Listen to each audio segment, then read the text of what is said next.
ବାଲିପଡ଼ିଆ ଶ୍ରୀ ଜଗନ୍ନାଥ ମନ୍ଦିରରେ ମହାପ୍ରଭୁଙ୍କର ସ୍ନାନ ଯାତ୍ରା ଅନୁଷ୍ଠିତ। କଟକ ଜିଲ୍ଲା ମାହାଙ୍ଗା ବ୍ଲକ ବାଲିପଡ଼ିଆ ଗ୍ରାମରେ ଶ୍ରୀ ଜଗନ୍ନାଥ ମହାପ୍ରଭୁଙ୍କର ସ୍ନାନ ଯାତ୍ରା ଅନୁଷ୍ଠିତ ହୋଇଯାଇଛି। ପ୍ରଥମେ କୂପ ସଂସ୍କାର, ଜଳାଧିବାସ, ସ୍ନାନବିଧି ପ୍ରତି ପହଣ୍ଡି ବିଜେ, ମଞ୍ଚ ସ୍ନାନ, ଗଜାନନ ବେଶ, ପ୍ରସାଦ ଲାଗି, ଅଣସର ପିଣ୍ଡି ବିଜେ ଇତ୍ୟାଦି କାର୍ଯ୍ୟକ୍ରମ କରାଯାଇଥିଲା।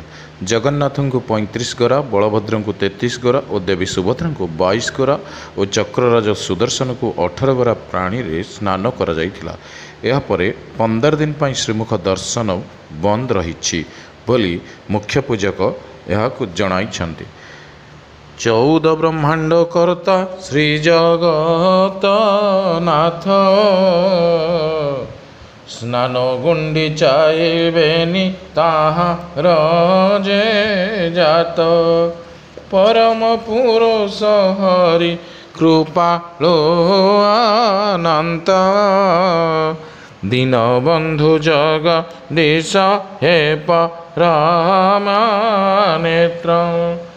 ମଣ୍ଡପମଣି ଦେବସ୍ନାନ ପହଣ୍ଡି ବିଜେ ଭଗବାନ, ମଣ୍ଡପେ ହୋଇଲେ ପ୍ରବେଶ ଦେଖନ୍ତେ ମିଶିଣ ତ୍ରିଦଶ, ଦେବଦାନବ ଯେ ମାନବ ସର୍ବେ ମିଶିଣ ୟଜଠାବ, ଦର୍ଶନ ତ୍ରିଦଶ ଗୋସାଇଁ ଆନନ୍ଦେ ଗଦ ଗଦ ହୋଇ, ବେଳକୁ ବେଳ ନାନା ରସ ଶ୍ରୀ ଜଗନ୍ନାଥ ରୂପ ବେଶ, ଏମନ୍ତେ ଯାତ୍ରା ଦେବସ୍ନାନ ଦେଖନ୍ତେ 14 ଭୁବନ। ହରି ଓಂ, ଜୟ ଜଗନ୍ନାଥ।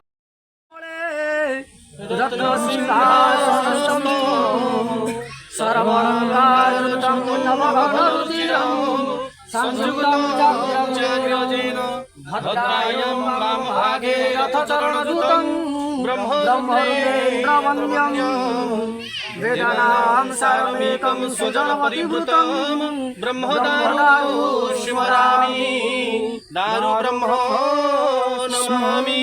ॐ श्री बलभद्रदेवं ध्यायेतम्।